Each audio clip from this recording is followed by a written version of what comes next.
The December wind cut through Chicago's Union Station like a blade, carrying with it the bitter promise of the worst blizzard the city had seen in decades. Steam rose from the locomotives in ghostly columns, mixing with the desperate breath of travelers stranded by canceled trains and impossible weather.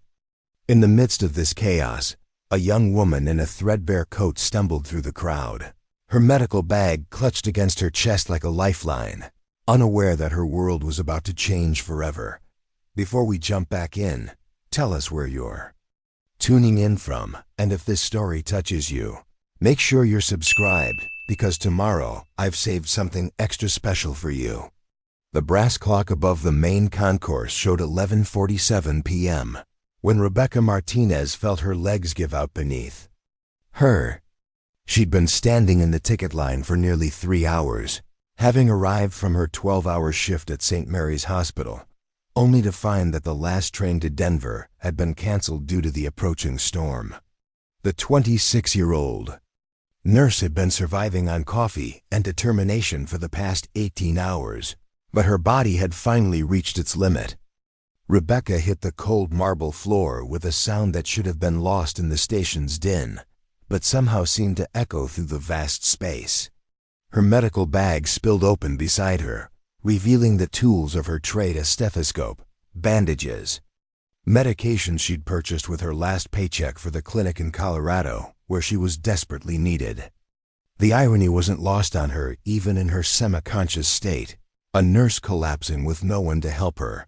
The other travelers stepped around her fallen form, too consumed with their own travel troubles to notice another person's distress. This was Chicago in 1924, a city where people minded their own business and kept moving, especially during emergencies. The few who did glance down assumed she was just another vagrant seeking shelter from the cold. Despite her clean uniform and professional appearance, it was then that she heard the voice that would haunt her dreams for the rest of her life. "Miss, can you hear me?" The voice was deep, cultured, carrying the subtle drawl of someone who'd spent time in the American Southwest, but had been educated in the East. Rebecca's eyes fluttered open to find herself looking up at a man who seemed to have stepped out of a magazine advertisement for expensive clothing. He was perhaps 35, with dark hair that caught the station's electric lights and concerned brown eyes that studied her with an intensity that made her suddenly self-conscious. "I'm fine," she whispered, though they both knew it was a lie. She tried to sit up, but the man's strong hands gently pressed her back down. "You're clearly not fine," he said matter-of-factly. "When did you last eat?" The question caught Rebecca off guard. Most people would have asked if she was hurt or if they should call for help. The stranger was asking about her basic needs with the directness of someone accustomed to solving problems. Yesterday morning, I think." His jaw tightened almost imperceptibly. "And sleep? Tuesday, maybe Wednesday."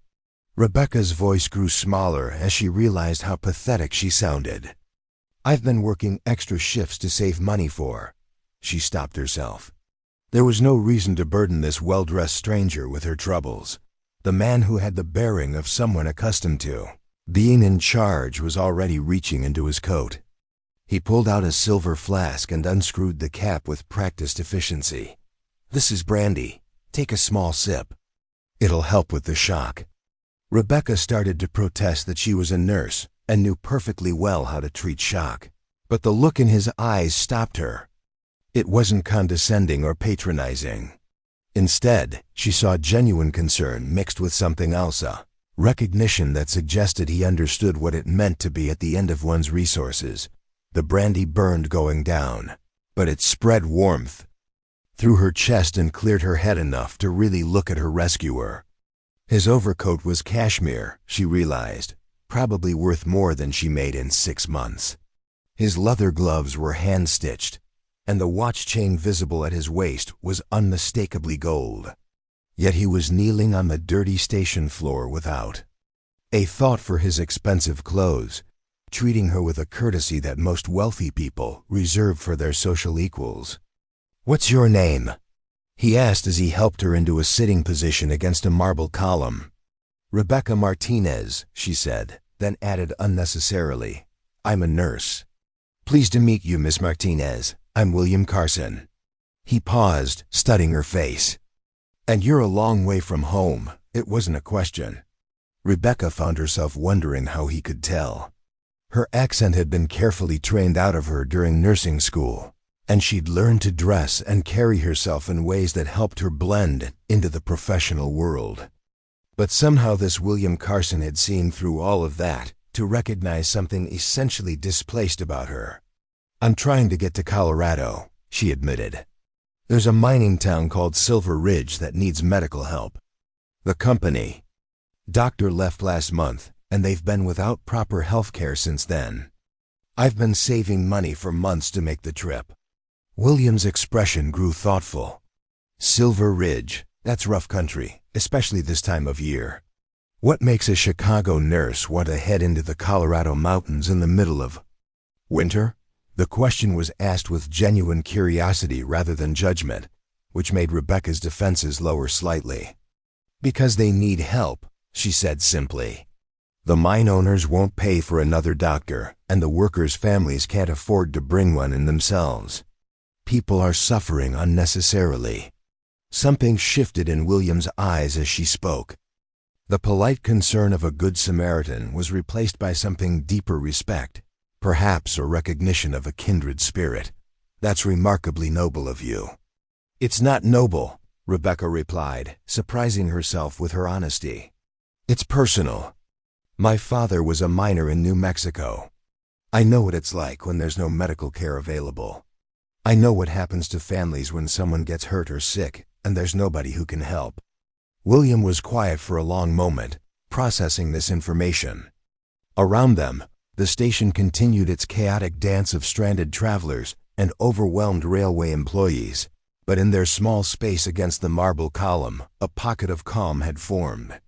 The trains won't be running until this storm passes, William said finally. That could be days. Do you have somewhere to stay? Rebecca's silence was answer enough. She'd spent her last money on the train ticket and medical supplies. Her plan had been to sleep in the station, if necessary, something that was becoming increasingly common as the economic uncertainties of the post-war years continued to affect working people. William stood up with fluid grace and extended his hand to help her to her feet. I have a suite at the Palmer House. There's more than enough room, and you need proper food and rest before you attempt any journey. The offer was so unexpected that Rebecca could only stare at him. In her 26 years, no one had ever shown her such spontaneous kindness, especially not a complete stranger. But it was the casual way he'd made the offer, as if providing shelter for stranded nurses was something he did regularly that convinced her of his sincerity. I can't accept that, she said automatically. I don't even know you. Then we'll remedy that over dinner, William replied with a smile that transformed his entire face. I promise you, Miss Martinez, my intentions are entirely honorable. You're a medical professional in need of assistance, and I'm someone with the means to provide it. It's really quite simple. As he spoke, Rebecca found herself studying his face more carefully. There were lines around his eyes that suggested someone who spent time outdoors, despite his obvious wealth. His hands, though well manicured, showed calluses that spoke of physical work. Most telling of all was the way he'd immediately assessed her condition and provided practical help without any apparent expectation of gratitude or reward. What do you do, Mr. Carson? She asked, accepting his help to stand. I raise cattle, he said, bending to gather the scattered contents of her medical bag with the same care he'd shown her. I own several ranches throughout Colorado and New Mexico. That's actually why I'm in Chicago business meetings with the meatpacking companies. Rebecca felt a chill that had nothing to do with the winter weather. Ranchers, in her experience, were often the very people who exploited miners and their families. The mine owners who refused to provide medical care for Silver Ridge probably counted men like William Carson among their social circle. William must have sensed her change in mood because he paused in his gathering of her supplies. You're wondering. If I'm one of the villains in your story, he said perceptively. If I'm the kind of wealthy man who profits from others' suffering. His directness caught her off guard again. Are you? That's a fair question, William said, straightening with her repacked medical bag in his hands. And it deserves an honest answer. I employ over 300 people across my operations. They live in company housing that I maintain to standards higher than most city tenements. Their children attend schools I fund. When someone gets hurt or sick, they receive medical care at my expense, whether they can work again or not. He paused, meeting her eyes directly.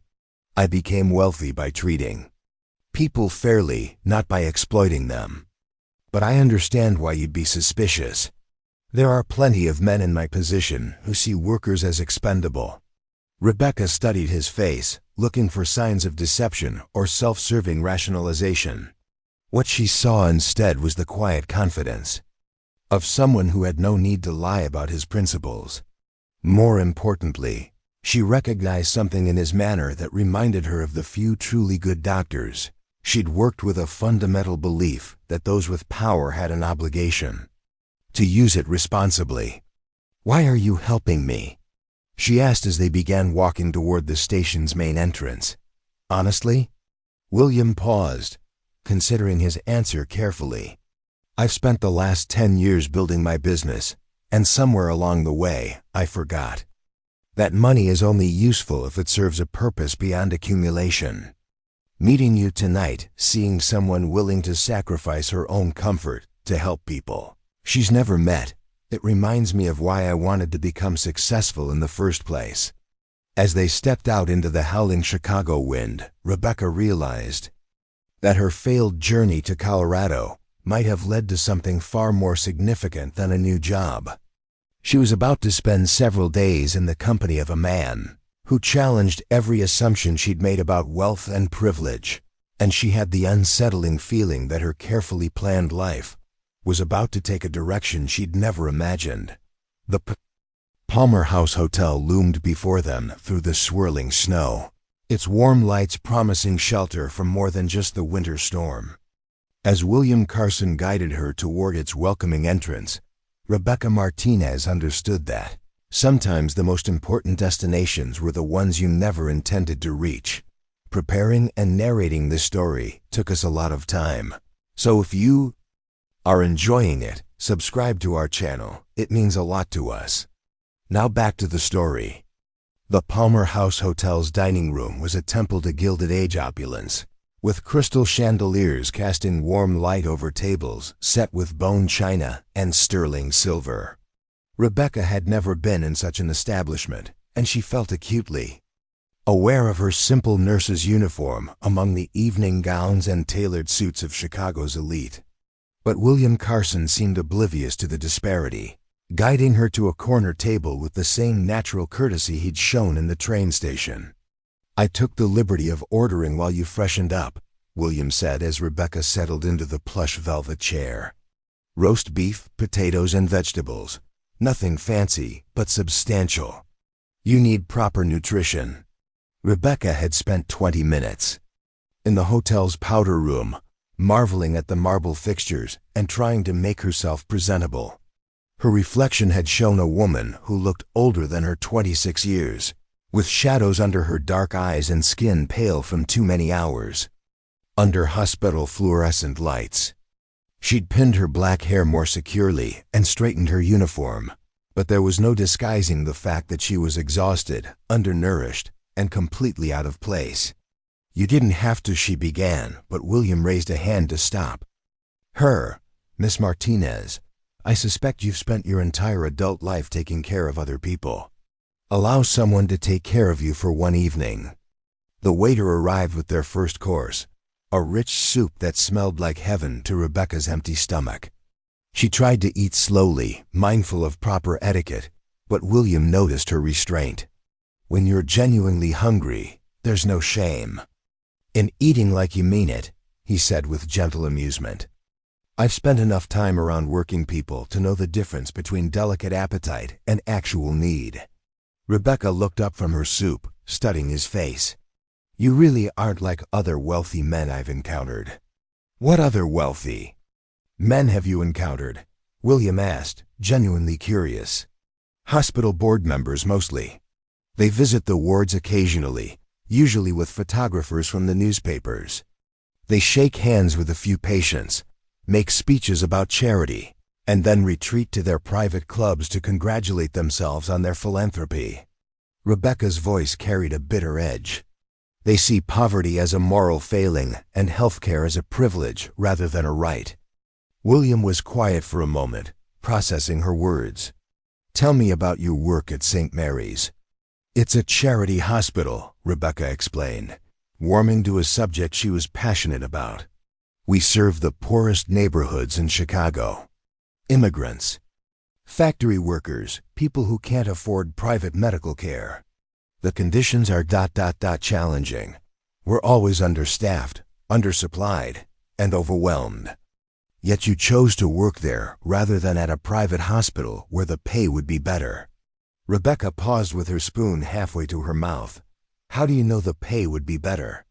"Because I make it my business to understand how different industries operate," William replied matter-of-factly.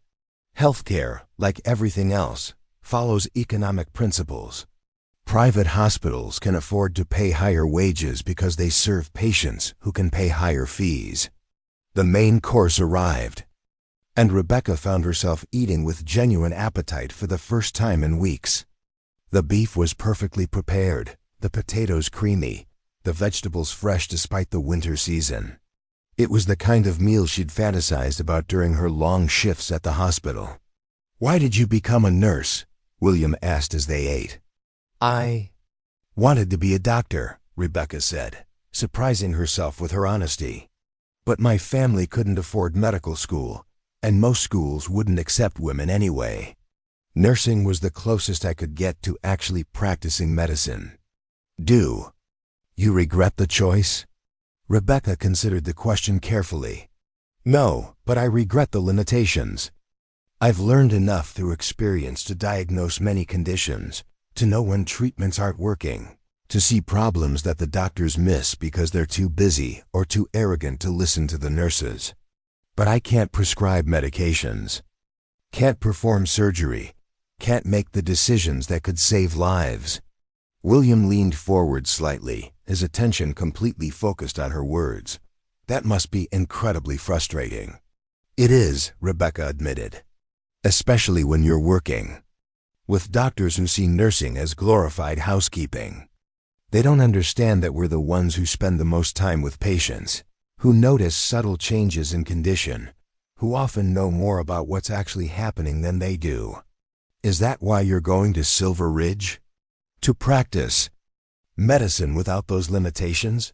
Rebecca hesitated. She'd already revealed more to this stranger than she'd intended, but something about his manner encouraged honesty. "Partly. In a place that's desperate for medical care, they won't care that I'm just a nurse. If I can help people, they'll let me try things that would be forbidden in a city hospital." "And the other part?" "The other part is that I need to prove to myself that I can make a real difference. That all the education, all the sacrifice, all the years of watching people suffer because they can't afford proper care, that it was all for something meaningful." William nodded slowly. "I understand that feeling. The need to prove your worth through action rather than intention." "Do you?" Rebecca asked, studying his face. What could a millionaire rancher possibly need to prove?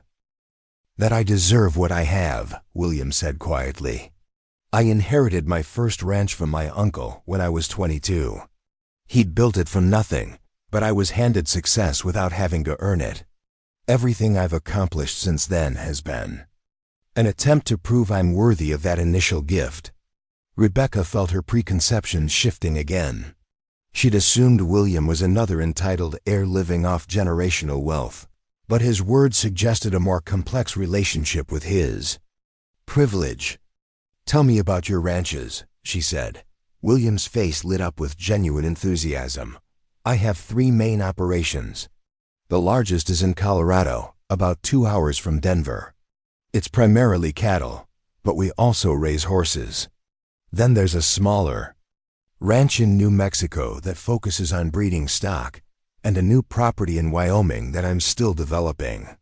How many employees did you say you have? Just over 300 across all operations. About half are full-time, year-round workers. The others are seasonal. We bring in extra hands during roundup, branding, shipping seasons. Rebecca did quick mental calculations. That's a significant payroll. It is, William agreed. But it's also the foundation of everything I do. I learned early that you can't build a sustainable business by exploiting your workers. Happy, healthy employees are more productive, more loyal, and more likely to stay with you long term. It's actually more profitable to treat people well. That's unusually enlightened thinking. My uncle taught me that. He said the difference between a businessman and a robber baron was that a businessman understood the value of human dignity. William paused, his expression growing more serious. He also taught me that with great privilege comes great responsibility. I didn't ask to inherit wealth, but since I have it, I have an obligation to use it constructively. Rebecca found herself studying William's hands as he spoke. They were well cared for, but bore the calluses and small scars of someone who did physical work. She'd noticed this earlier, but was beginning to understand its significance. You work alongside your employees, she observed. Of course, William said, seeming surprised by the observation. How can you manage people properly if you don't understand what they do? I've worked every job on my ranches at some point. I can brand cattle, break horses, repair fences, deliver calves. My employees respect me because I respect their work. Enough to learn how to do it myself. The revelation painted a picture of William Carson that was completely at odds with Rebecca's expectations. Instead of the pampered aristocrat she'd initially assumed him to be, she was discovering a man who'd worked to earn his position despite inheriting it. What about your family? She asked. Do they share your philosophy? William's expression grew distant. My parents died in a carriage accident when I was 15. My uncle raised me until his death 7 years later. I have some distant cousins back east, but we don't maintain close relationships. They find my hands-on approach to business rather vulgar. And you've never married? The question slipped out before Rebecca could stop herself, and she felt her cheeks flush with embarrassment. William noticed her discomfort and smiled gently. No, I've never married. I've been too focused on building the business to seriously court anyone. And honestly, most of the women in my social circle are more interested in my bank account than my character. That must be lonely, Rebecca said softly. It is, William admitted. Success without someone to share it with feels rather hollow after a while. The conversation was interrupted by the arrival of dessert, a rich chocolate cake. That made Rebecca's eyes widen with appreciation. As they ate, William steered the conversation back to her experiences at St. Mary's Hospital, asking detailed questions about her daily routine, the challenges she faced, and the innovations she'd developed to work around resource limitations. You've essentially been practicing frontier medicine in an urban setting, he observed. Making do with limited supplies, handling emergencies without backup, treating conditions you weren't formally trained for. I never thought of it that way, Rebecca said. But you're right. We nurses at St. Mary's often joke that we could handle anything after working there. Then you're probably better prepared for Silver Ridge than you realize.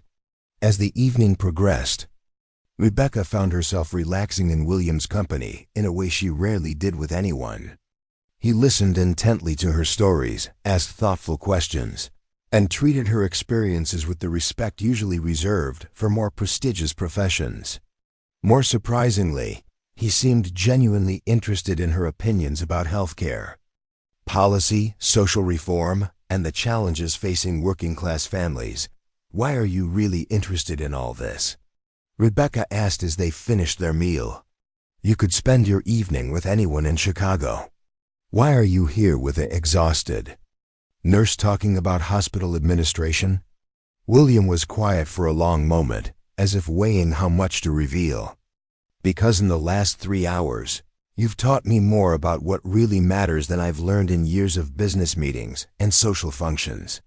You're not trying to impress me or get something from me. You're just genuinely committed to helping people, and that's refreshing. He paused, meeting her eyes across the table. And because I have a feeling that our meeting tonight wasn't entirely coincidental. I was supposed to leave Chicago this morning, but my meetings ran late. I almost didn't go to the station tonight. I was planning to wait until tomorrow, but something made me change my mind. Rebecca felt something shift in her chest, a flutter of possibility she'd trained herself not to feel. What are you saying? I'm saying that maybe there's a reason a Colorado rancher happened to be in a Chicago train station exactly when a nurse bound for Colorado needed help. As they sat in the warm light of the Palmer House dining room, snow swirling past the windows and the rest of Chicago battling the storm, Rebecca Martinez began to wonder if her carefully planned journey to Silver Ridge was about to take a detour. She'd never imagined possible. The storm raged for 3 days, trapping Chicago in a cocoon of white that shut down all rail traffic and most of the city. Rebecca found herself in the unprecedented position of being a guest in luxury while the world outside ground to a halt. William had secured her a separate room at the Palmer House, and their days fell into an unexpected rhythm that neither had planned, but both seemed to treasure. Each morning, they met for breakfast in the hotel's elegant dining room, where William would update her on the storm's progress through his network of business contacts. The railways were reporting unprecedented snow accumulation, with some lines buried under drifts 15 feet deep. No trains would be moving for at least another week, possibly longer. I should be frustrated, Rebecca confessed on their third morning together as she gazed out at the swirling snow. Every day I'm delayed is another day the people in Silver Ridge go without proper medical care. And yet, William prompted, sensing there was more to her statement. And yet I can't remember the last time I felt so rested. I've slept more in the past 3 nights than I did in the previous 3 weeks. Rebecca turned from the window to face him. Is that terrible of me? To find comfort in a situation that's probably causing suffering elsewhere. William set down his coffee cup and studied her face. It's human. You can't help people effectively if you're running on empty. Sometimes forced rest is exactly what we need, even if the circumstances aren't ideal. Their conversations had grown deeper each day, moving beyond polite getting-to-know-you exchanges into genuine discussions about their beliefs, ambitions, and fears. Rebecca had learned that William's business success was built on innovations in cattle breeding and ranch management that had revolutionized operations throughout the Southwest. More surprisingly, she discovered that he read voraciously, particularly books on social reform and economic theory. I've been thinking about our conversation yesterday, William said as they settled into their usual corner table. About your frustrations with the limitations placed on nurses. What about it? What if those limitations didn't exist? What if you could practice medicine the way you believe it should be practiced, with the resources and authority to make real decisions? Rebecca paused with her fork halfway to her mouth. That's a fantasy, William. The medical establishment will never accept women as equals. And even if they did, I lack the formal education to. What if the formal education wasn't necessary? William interrupted. What if experience and results mattered more than credentials? You're talking about frontier medicine again. I'm talking about a different kind of frontier medicine. William leaned forward, his eyes bright with an idea that was clearly forming as he spoke. What if instead of going to Silver Ridge to work in someone else's operation, you came to work in mine?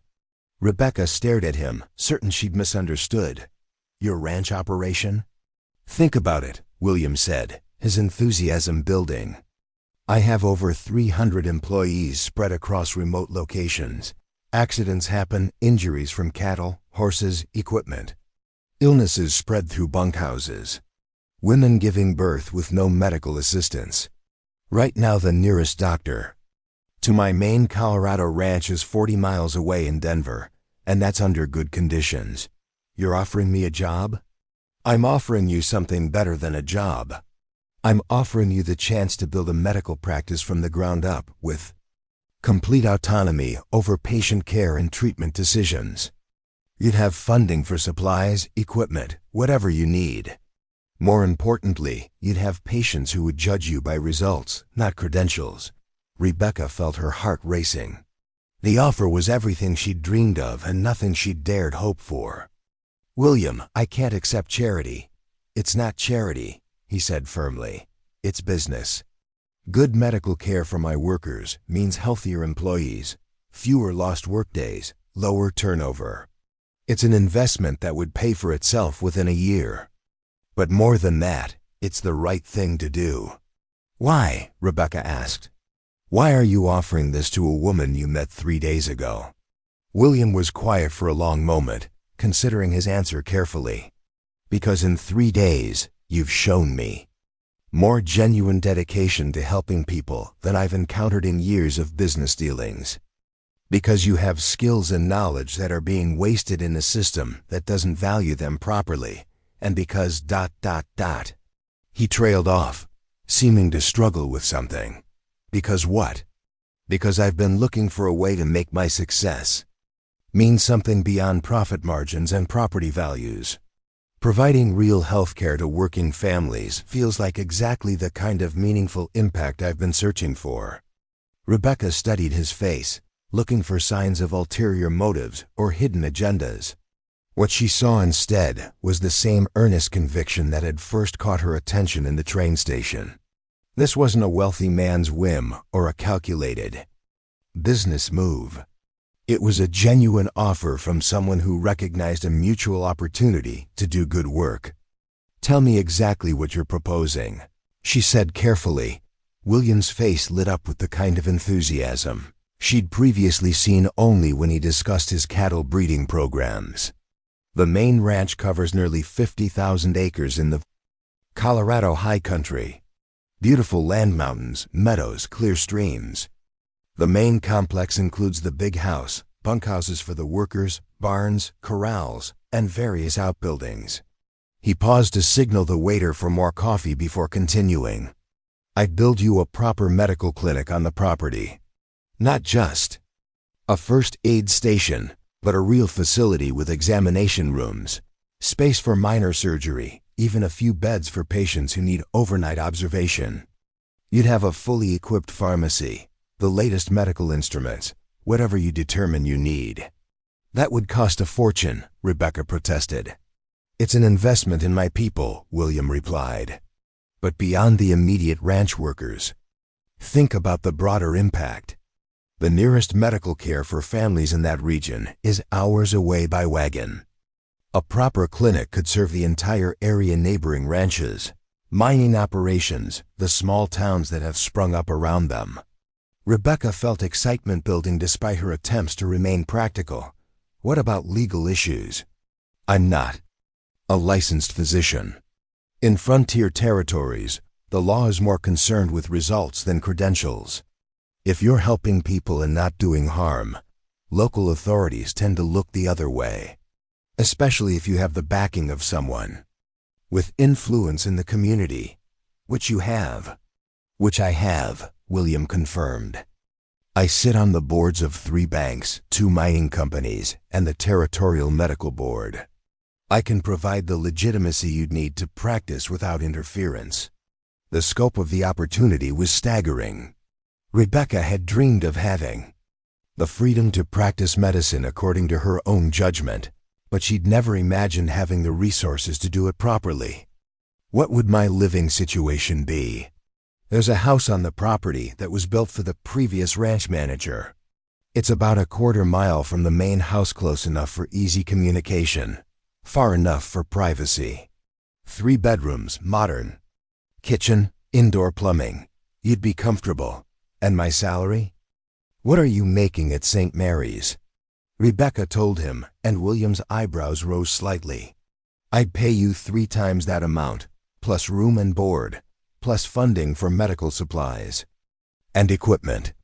Your only expenses would be personal items and any travel you might want to do." The financial offer was beyond anything Rebecca had ever imagined. It would allow her to not only live comfortably, but to send money home to her family, something she'd never been able to do on a nurse's salary. "There's something else," William continued. "Something I haven't mentioned yet." "What?" "My ranch is only about 60 miles from Silver Ridge." Rebecca looked up sharply. "The mining town I was originally heading to." "The same.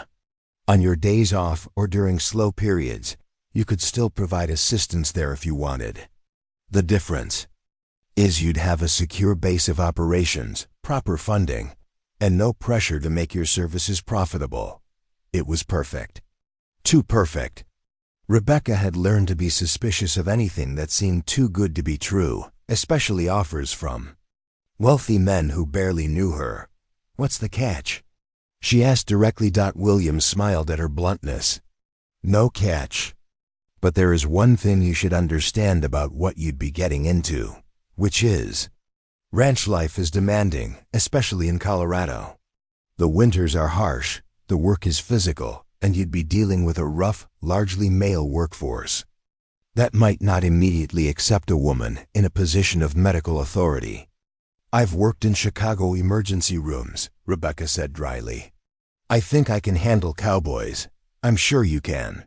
But there's something else. The kind of medicine you'd be practicing would be closer to battlefield conditions than hospital care. Traumatic injuries from livestock and machinery, emergency surgery with no backup, making life or death decisions with limited resources. It's exactly the kind of challenge you've been training for, but it's also dangerous and demanding." Rebecca considered this. Everything William was describing sounded like exactly what she'd been preparing for without realizing it. Her years at St. Mary's had indeed been like battlefield medicine, understaffed, under-resourced, requiring quick thinking and creative solutions. "When would you need an answer?" she asked. "The trains will be running again within a week. If you decide to come with me, we could travel to Colorado together. If you choose to continue to Silver Ridge, I'll make sure you get there safely and provide you with supplies and funding for your work there." "You'd do that even if I turned down your offer?" "Of course. You're committed to helping people who need medical care. Whether you do it on my ranch or in Silver Ridge doesn't change the fact that it's important work that deserves support." Rebecca felt something shift in her understanding of William Carson. This wasn't just a business proposition or even a charitable gesture. It was an offer from someone who genuinely understood what she was trying to accomplish and wanted to help her succeed, regardless of what benefit it might bring him. "I need time to think," she said. "Of course. It's a major decision that will affect the rest of your life. Take all the time you need." As they finished their breakfast and prepared to spend another day waiting for the storm to pass, Rebecca found herself studying William with new eyes. The man who had rescued her from the train station floor was offering her the chance to build the kind of medical practice she'd only dreamed of. More than that, he was offering her a partnership with someone who shared her commitment to using privilege and resources in service of people who needed help. The question wasn't whether the opportunity was appealing, it was everything she'd ever wanted. The question was whether she was brave enough to trust in something that seemed too good to be true, and whether she was ready to tie her future to a man she'd known for only 3 days but who seemed to understand her better than people she'd known for years. Outside their window, the storm showed no signs of abating, but inside the warm dining room of the Palmer house, Rebecca Martinez was beginning to realize that sometimes the most important journeys were the ones you never planned to take. The train that finally carried them out of Chicago bore little resemblance to the one Rebecca had originally planned to take. Instead of a cramped coach seat with her meager possessions, she found herself in William's private car, a rolling palace of mahogany paneling. plush velvet seating, and crystal decanters that caught the morning light streaming through oversized windows. Rebecca had made her decision on the fourth morning of the storm, watching William coordinate relief efforts for stranded travelers in the hotel lobby. He'd quietly arranged for food to be distributed to families who couldn't afford the Palmer House's prices, had paid for additional rooms for elderly travelers, and had even organized a makeshift clinic where Rebecca could treat passengers who'd fallen ill during the delay.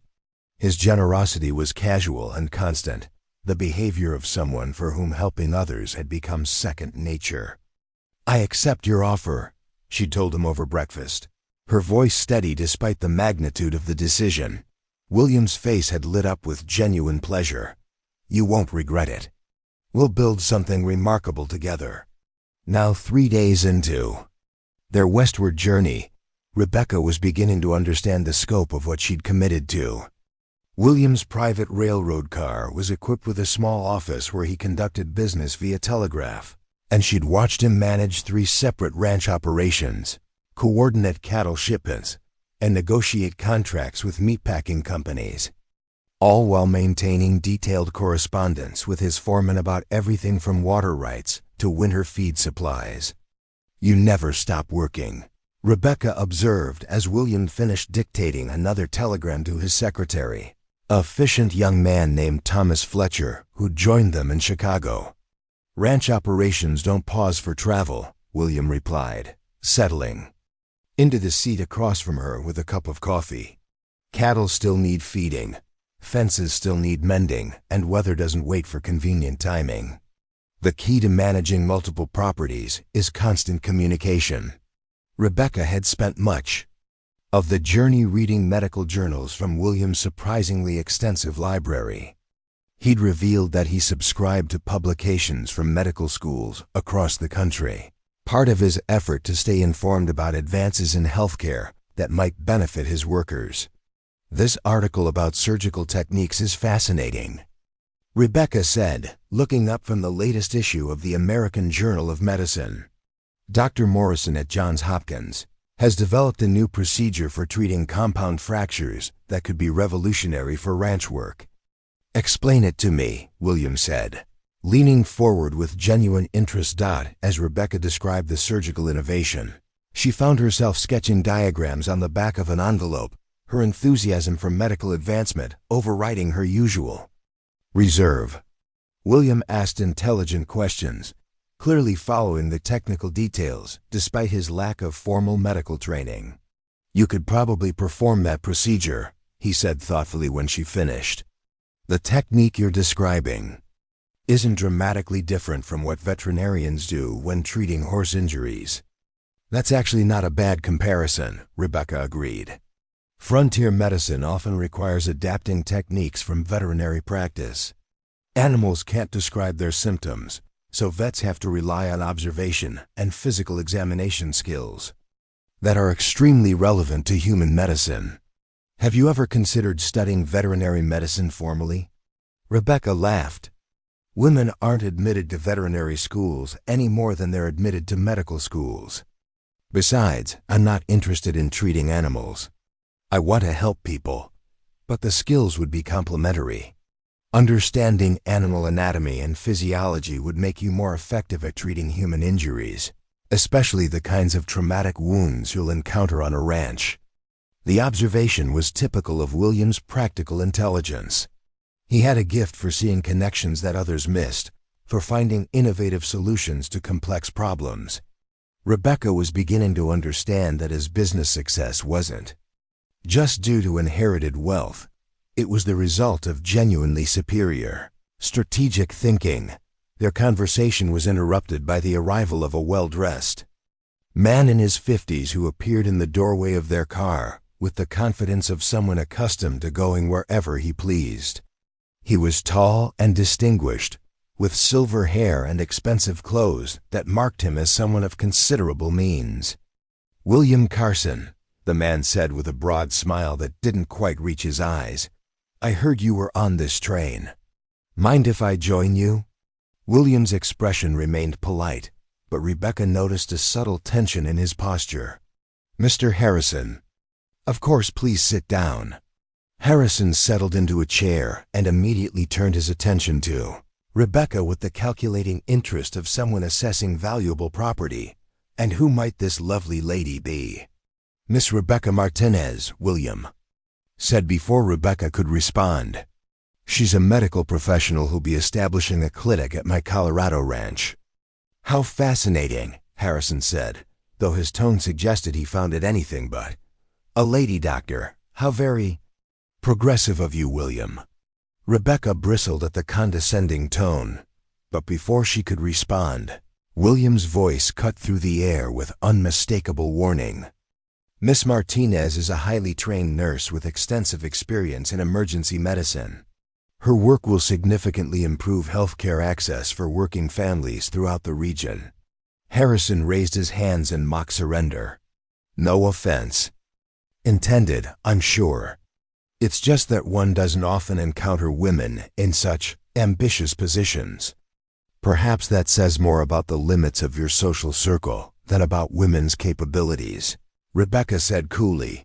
Harrison's eyes sharpened with interest, as if he'd found a more worthy opponent than he'd expected. Touché, Miss Martinez. I see William has found himself a spirited companion.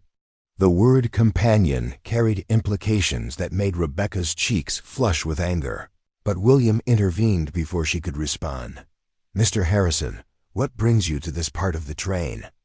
I understood you were traveling in the forward cars. Business, my friend. Always business. Harrison's attention shifted back to William with predatory focus. I've been hearing interesting things about your operations. Expansion plans, new territories, innovative approaches to worker management. My business activities are hardly secret. William replied evenly. No, but they are unusual. This philosophy of yours about treating workers as partners rather than employees, providing healthcare and education and comfortable housing. It's generating quite a bit of discussion among your fellow businessmen. Rebecca sensed undercurrents in the conversation that she didn't fully understand, but William's growing tension was unmistakable. What kind of discussion? Concern, primarily. You see, William, when one operation treats workers exceptionally, well, it creates expectations that other operations can't or won't meet. It's disruptive to established business practices. You mean it's disruptive to the practice of exploiting workers for maximum profit? Rebecca interjected. Harrison turned to her with a smile that was pure ice. Miss Martinez, I'm sure your medical training has given you valuable insights into human suffering, but business operations require a different kind of expertise. Actually, Rebecca replied, meeting his gaze steadily, my medical training has given me considerable expertise in the consequences of poor working conditions. Malnutrition, industrial accidents, preventable diseases, I've treated them all. The human cost of established business practices is written in the medical records of every charity hospital in America. How very idealistic, Harrison said dismissively. But idealism doesn't pay dividends to shareholders. Neither do dead workers, William said quietly, his voice carrying an edge that made Harrison pause. Of course not. But there's a balance to be struck between worker welfare and operational efficiency. Your approach, while admirable in its humanitarian goals, isn't sustainable on a larger scale. My approach is not only sustainable, it's more profitable long-term than the alternative, William replied. Healthy, educated, motivated workers are more productive than exploited ones. Lower turnover means lower training costs. Better working conditions mean fewer accidents and less downtime. It's not just morally superior, it's economically superior. Harrison leaned back in his chair, studying William with new interest. You really believe that, don't you? I know it. I have 8 years of detailed financial records to prove it. Interesting. Very interesting indeed. Harrison stood up with fluid grace. Well, I should return to my own car. Miss Martinez, it's been a pleasure meeting you. William, I'm sure we'll have opportunities to continue this conversation in the future. After Harrison left, the atmosphere in the car remained tense. Rebecca studied William's face, noting the way his jaw remained tight and his hands stayed clenched. "Who was that man?" she asked. "Marcus Harrison. He owns mining operations throughout Colorado and New Mexico. Also railroad interests, shipping companies, several banks. He seemed very interested in your business practices." "Too interested," William said grimly. "Harrison represents the old way of doing business, maximize short-term profits regardless of human cost. My success with different methods threatens that worldview." "How so?" "If I can prove that treating workers well is more profitable than exploiting them, it undermines the entire justification for the way men like Harrison operate. They can't claim they're forced to maintain terrible working conditions for economic reasons if I'm demonstrating that better conditions produce better results." Rebecca was beginning to understand the broader implications of what William was trying to accomplish. "You're not just running ranches differently. You're challenging an entire economic system." "I'm proving that capitalism doesn't have to be cruel to be effective," William corrected. "But that's a threatening message to people whose fortunes are built on cruelty." As the train continued westward through the changing landscape of the American heartland, Rebecca found herself contemplating the man she'd chosen to trust with her future. William Carson wasn't just offering her a job or even a partnership. He was inviting her to join a quiet revolution in how American business could operate. The medical clinic they would build together wasn't just about healthcare for ranch workers. It was a demonstration that investing in people's well-being was both morally right and economically sound. They would be proving that success didn't require sacrifice of conscience, that wealth could be built on foundation of dignity rather than exploitation. But as the train carried them toward Colorado and their uncertain future, Rebecca couldn't shake the feeling that Marcus Harrison's interest in William's operations represented more than idle curiosity. The look in the man's eyes suggested someone who saw challenge where William saw progress, threat where Rebecca saw hope. The stakes of their venture were becoming clearer with each mile westward. They weren't just building a medical practice and improving worker conditions. They were testing whether American capitalism could evolve beyond its most ruthless impulses. The success or failure of their experiment would ripple far beyond the boundaries of William's ranches, influencing how business was conducted throughout the developing West. As the Rocky Mountains appeared on the horizon, like purple promises against the setting sun, Rebecca Martinez realized that her journey to heal individual patients had become something much larger, an attempt to heal the very soul of American enterprise itself. The Colorado high country stretched before them like a painting conceived by divine imagination. As their hired wagon crested the final ridge before Carson Ranch, Rebecca felt her breath catch in her throat. The main valley spread out below them in a tapestry of emerald meadows bordered by aspen groves already touched with autumn gold.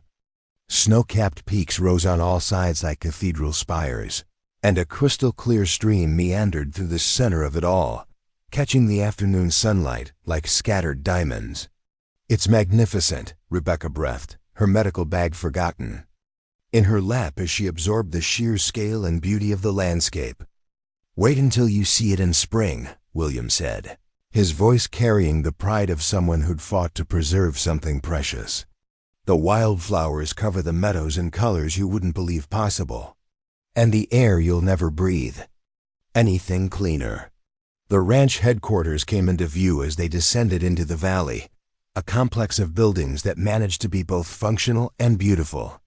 The main house was constructed of local stone and timber, with a wraparound porch that commanded views of the entire valley. Surrounding it were barns, corrals, bunkhouses, and various outbuildings, all designed with the same attention to both utility and aesthetics. But what struck Rebecca most forcefully was the activity. This wasn't the sleepy rural operation she'd expected, but a bustling enterprise where dozens of people moved with purposeful efficiency. Cowboys worked horses in the corrals while others repaired equipment or tended to cattle in nearby pastures. Women hung laundry and tended gardens near the bunkhouses, and children played in designated areas under watchful supervision. "How many people live here?" Rebecca asked as their wagon approached the main complex. "About 60 year-round," William replied. "Closer to 90 during peak seasons. Most of the married workers live in the family housing area, those cottages you see. Beyond the main barn, single workers stay in the bunkhouses." As their wagon pulled up to the main house, people began emerging from various buildings with the kind of eager anticipation that suggested William's return was a significant event. Rebecca noticed immediately that these weren't the sullen, dispirited workers she'd encountered at other industrial operations. Instead, she saw faces that were alert, healthy, and genuinely pleased to see their employer. "Welcome home, boss," called a weathered man in his 50s who appeared to be in charge of the welcoming committee. "How was Chicago?" "Productive, Jake," William replied as he climbed down from the wagon. "And cold, very cold." He turned to help Rebecca down, then addressed the growing crowd. "Everyone, I'd like you to meet Miss Rebecca Martinez. She's a trained nurse from Chicago who'll be establishing a medical clinic here on the ranch." The announcement created a buzz of excited conversation. Rebecca found herself shaking hands with a steady stream of workers, their wives, and even some of their children. What impressed her most was the genuine warmth of their reception. These people weren't just being polite because their boss was watching. They seemed genuinely excited about having medical care available. "Ma'am, I can't tell you how welcome this news is," said a woman named Sarah Thompson, whose calloused hands and sun-weathered face spoke of years of hard work. "My youngest has been having breathing troubles, and the nearest doctor is such a long ride. I'll be happy to examine him once I'm settled," Rebecca assured her. "When did the breathing problems start?" As Sarah described her son's symptoms, Rebecca found herself automatically shifting into diagnostic mode, asking follow-up questions and making mental notes. Around her, other workers began sharing their own medical concerns or those of family members. A persistent cough, recurring. Back pain, a child's chronic stomach troubles. "Looks like you'll have patients before you even have a clinic," William observed with amusement as the crowd gradually dispersed to return to their work. Jake Hoffman, who Rebecca learned was the ranch foreman, lingered to discuss practical matters with William. He was a compact man with intelligent blue eyes and the easy confidence of someone who'd earned his authority through competence rather than politics. "We've had the Murphy place cleaned and ready for Miss Martinez," Jake reported. "Fresh paint, new furniture, everything she should need. Tommy Wilson's been asking about when we'd get proper medical care ever since he broke his leg last spring." "How is Tommy's leg?" Rebecca asked. "Healed crooked," Jake admitted. "Doc in Denver said it best he could, but Tommy was laid up here for weeks before we could get him to town. Walks with a limp now." Rebecca made another mental note. Improperly set fractures were exactly the kind of problem that could be prevented with immediate proper care. "I'd like to examine him as well." As William and Jake discussed ranch business, Rebecca took the opportunity to observe her new environment more carefully. The level of organization was impressive, everything had its place, equipment was well maintained, and safety seemed to be a genuine priority. The worker housing was clean and substantial, not the ramshackle structure she'd seen at other industrial operations. More telling were the small details that spoke of genuine care for employee welfare. Children played on well-built playground equipment. The workers' dining hall was as clean and well-appointed as many city restaurants. Even the bunkhouses had glass windows, proper heating, and space for personal belongings. "Miss Martinez," a voice called from behind her. Rebecca turned to see a young woman approaching with a toddler on her hip and concern written across her face. "I'm Elena Rodriguez. My husband Carlos works with the horses." "Nice to meet you, Elena. Is everything all right?" "It's my mother-in-law, Maria. She's been having terrible headaches for weeks now, and sometimes her vision gets blurry. We've been so worried, but the trip to Denver is so difficult for her." Rebecca's medical training immediately flagged this as potentially serious. Persistent headaches with vision problems could indicate several dangerous conditions that required prompt attention. "How old is Maria?" 62. "She's been healthy her whole life, but these headaches started suddenly about a month ago."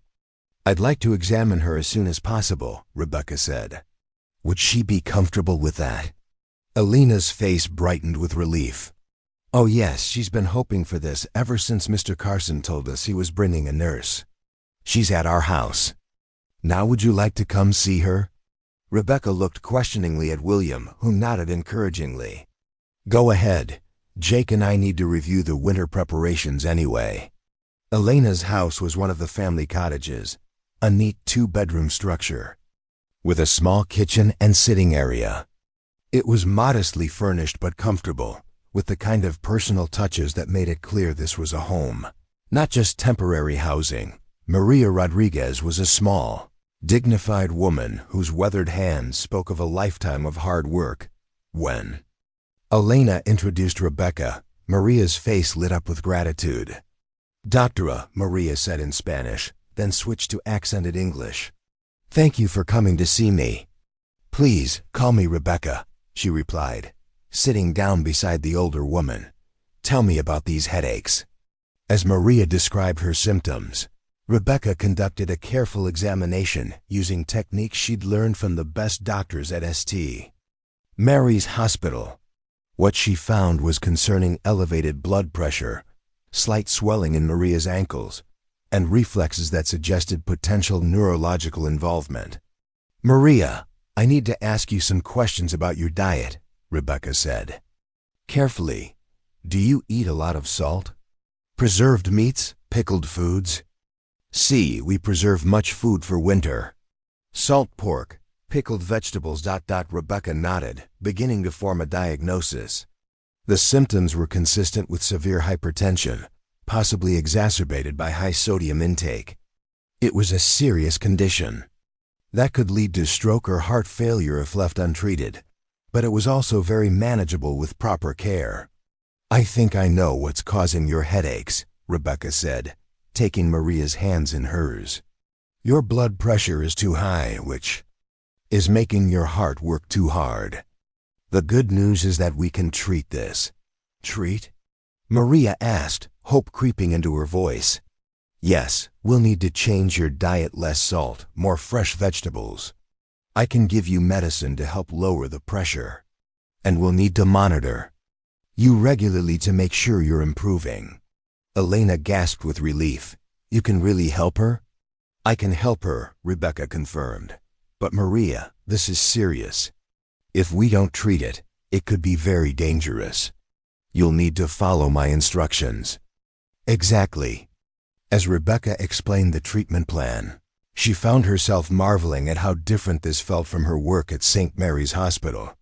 There, she would have had to defer to a doctor's diagnosis and treatment decisions, even when she disagreed with them. Here, she was free to use her full knowledge and experience to help patients directly. "I'll need to get some medications from Denver," Rebecca told Elena as they prepared to leave. "But in the meantime, we can start with dietary changes that will help immediately." When they returned to the main house, Rebecca found William reviewing ledgers with Jake in a spacious office that doubled as a library. He looked up as she entered, immediately reading the satisfaction in her expression. "Successful first consultation?" he asked. "Very successful. Maria Rodriguez has hypertension, high blood pressure. It's serious but very treatable. I'll need to order some medications, but we can start treatment immediately with dietary modifications." "Whatever you need," William said without hesitation. "Jake, make sure Miss Martinez has whatever resources she requires. Medical supplies, transportation to Denver, anything at all." Jake nodded approvingly. "Tommy Wilson's been asking when he could see you too, miss. His leg's been bothering him something fierce, especially when the weather changes." I'll examine him tomorrow, Rebecca promised. I'd like to see the space where you're planning to build the clinic first, though. I want to make sure we design it properly for the kinds of cases I'll be treating. William stood up, closing the ledger with evident satisfaction. Let's go look at it now. I think you'll be pleased with what we have in mind. The proposed clinic site was perfect, close enough to the main complex for easy access, but positioned to provide privacy for patients. William had already had architectural plans drawn up for a substantial building with multiple examination rooms, a small surgery, a pharmacy area, and even living quarters for patients who might need extended care. This is far more elaborate than I expected, Rebecca admitted as she studied the detailed blueprints. It needs to serve the entire region, William explained. Word will spread quickly that there's proper medical care available here.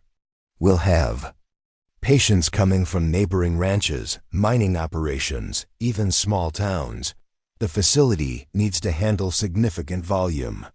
As the sun set behind the mountains, painting the sky in shades of rose and gold, Rebecca stood on the porch of what would soon be her new home and marveled at the turn her life had taken. 2 weeks ago, she'd been an exhausted Chicago nurse with little hope of ever practicing medicine the way she believed it should be practiced. Now she was preparing to build a medical practice that could serve hundreds of people who desperately needed care. Having second thoughts? William asked, joining her on the porch. Just the opposite, Rebecca replied.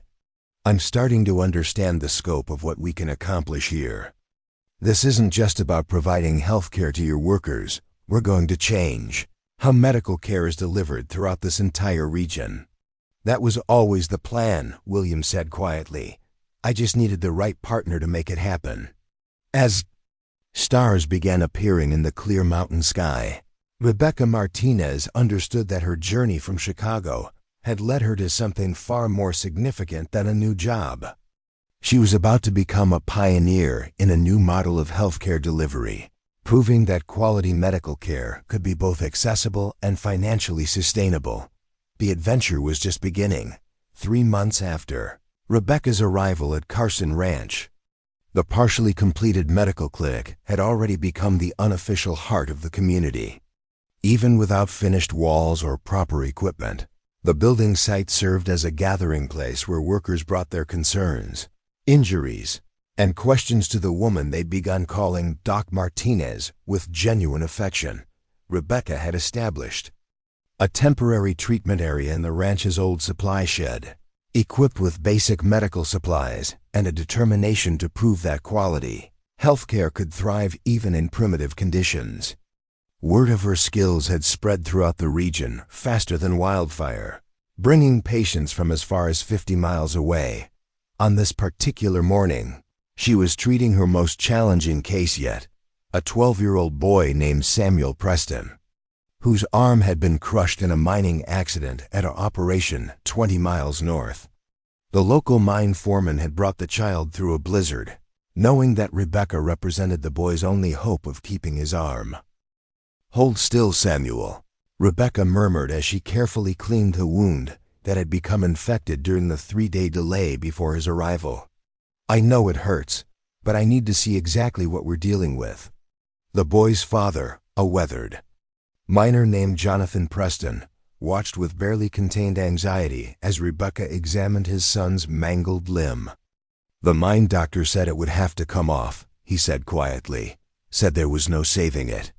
Mine doctors often say that because amputation is faster and easier than reconstruction. Rebecca replied without looking up from her work, but faster and easier isn't always better. William appeared in the doorway of the makeshift clinic, carrying a cup of coffee and wearing the expression of someone who'd learned not to interrupt Rebecca's work unless absolutely necessary. Over the past 3 months, he'd watched her transform from a capable nurse into something approaching a medical miracle worker, handling cases that would have challenged trained surgeons. The infection is serious, Rebecca continued, probing gently around the wound, but it hasn't reached the bone. The crushing damage looks worse than it actually is. Most of the important structures are intact. She looked up at Samuel's frightened faced with the kind of reassuring smile that had already made her legendary among the ranch children. "Samuel, I'm going to save your arm. It's going to take time, and it's going to hurt sometimes during the healing, but you'll be able to use it normally when we're finished." The boy's eyes filled with tears of relief. "Really, Doc? You're not just saying that?" "I never just say things when it comes to medicine," Rebecca replied seriously. "Your arm is going to be fine, but you're going to have to be the bravest patient I've ever had, because this is going to take several weeks of treatment." As Rebecca began the delicate process of cleaning and debriding the wound, William found himself marveling once again at her combination of technical skill and natural compassion. She worked with the precision of a trained surgeon, but she also possessed an intuitive understanding of how to communicate with frightened patients that no medical school could teach. "Mr. Preston," William said quietly, drawing the worried father aside, "your son is going to stay here during his treatment. We have space in the clinic's temporary housing area, and there's no charge for any of this." Jonathan Preston's face crumpled with gratitude. "Mr. Carson, I don't know how to thank you. When the mind doctor said Samuel would lose his arm, my wife, she just broke down. That boy's our only child, and he's always dreamed of being a carpenter. Like his grandfather.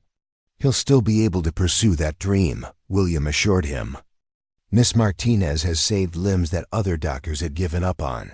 Your son is in the best possible hands." The mine foreman who had brought Samuel shifted uncomfortably in the corner of the shed. "Mr. Carson, I need to ask about the cost of all this treatment. The mine company didn't authorize ... The mine company isn't being asked to authorize anything," William interrupted, his voice carrying an edge that made the foreman take a step back. "This child's medical care is being provided as a humanitarian service, not a business transaction. But sir, if word gets out that you're treating injured miners for free, every operation in the territory will start sending their casualties here instead of taking proper responsibility." "Good," William said firmly. "Maybe that will force those operations to improve their safety standards to prevent injuries in the first place." Rebecca looked up from her work, having overheard the conversation. "Mr. Harrison, isn't it?" she said to the foreman. "You work for Marcus Harrison's Northern Colorado Mining Consortium?" The foreman nodded nervously. "Yes, ma'am. Bill Henderson, shift supervisor at the Copper Creek operation." "And how many serious injuries have you had at Copper Creek this year?" Henderson shifted uncomfortably. "Well, mining's dangerous work, ma'am. Accidents happen." "How many?" Rebecca pressed, not pausing in her careful work on Samuel's arm. Double quotes, maybe ... 15 or 20 serious ones. Hard to keep exact count. 15 or 20 children and men who've been seriously injured because of inadequate safety measures," Rebecca said quietly. "And how many of those received proper medical care immediately after the injury?" "We do what we can, ma'am, but the nearest doctor is in Denver, 3 hours away under good conditions." "Which means most of those 15 or 20 people received minimal care during the critical first hours, when proper treatment could have prevented permanent disability." William watched the exchange with growing understanding. Rebecca wasn't just treating Samuel Preston, she was conducting an object lesson in the human cost of corporate negligence. "Mr. Henderson," William said, "when you return to Copper Creek, please give Mr. Harrison a message from me. Tell him that Carson Ranch will continue to provide emergency medical care to injured miners, regardless of their employer's policies. And tell him that I'll be happy to discuss with him how proper safety measures could prevent most of these injuries from occurring in the first place." Henderson nodded quickly and made his escape, clearly uncomfortable with the moral weight of the conversation. "That was deliberately provocative," Rebecca observed as she began bandaging Samuel's arm with expert precision. "It was deliberately honest," William corrected. "Harrison's operations have some of the worst safety records in the territory. He cuts costs by skimping on safety equipment and proper training, then refuses to pay for medical care when workers get hurt. And now he'll know that we're providing that medical care for free, which undermines his ability to use lack of health care as a way to control his workers. Exactly. As Rebecca finished treating Samuel and got him settled in the temporary patient quarters, William reflected on how their partnership had evolved beyond what either of them had originally envisioned. They weren't just providing medical care to ranch workers. They were demonstrating an entirely different model of how business could operate. When guided by genuine concern for human welfare. Later that evening, as they sat on the porch of Rebecca's house reviewing plans for the expanded clinic, William brought up something that had been on his mind for weeks. "We need to talk about the long-term sustainability of what we're doing," he said carefully. Rebecca looked up from the architectural drawings she'd been studying. "Are you having second thoughts about the financial commitment?" "Not at all. The clinic is already paying for itself through improved worker health and reduced lost time due to injuries. But I'm concerned about something else, which is, you're working 18-hour days, 7 days a week. You're treating patients from dozens of different operations throughout the region, conducting an informal medical school for the ranch workers who want to learn basic first aid, and still finding time to help design the new clinic building. That pace isn't sustainable." Rebecca set down her pencil and leaned back in her chair. "You're right. I've been running on adrenaline and determination, but that can't last forever. We need to bring in help. Other medical professionals who share our philosophy about accessible health care." "That's easier said than done," Rebecca replied. "Most doctors won't want to work in such an isolated location, and the ones who would might not be the kind of doctors we want. What about nurses? Experienced ones like yourself who are frustrated with the limitations of traditional hospital work?" Rebecca's eyes lit up with interest. "That's actually a brilliant idea. There are dozens of nurses in Chicago and other cities who have the skills to handle frontier medicine, but have never had the opportunity. If we could offer them the same kind of autonomy and resources you've given me, we could build a network of medical professionals throughout the region," William continued, warming to the idea. "Each ranch or mining operation could have a resident nurse with the training and equipment to handle most medical situations.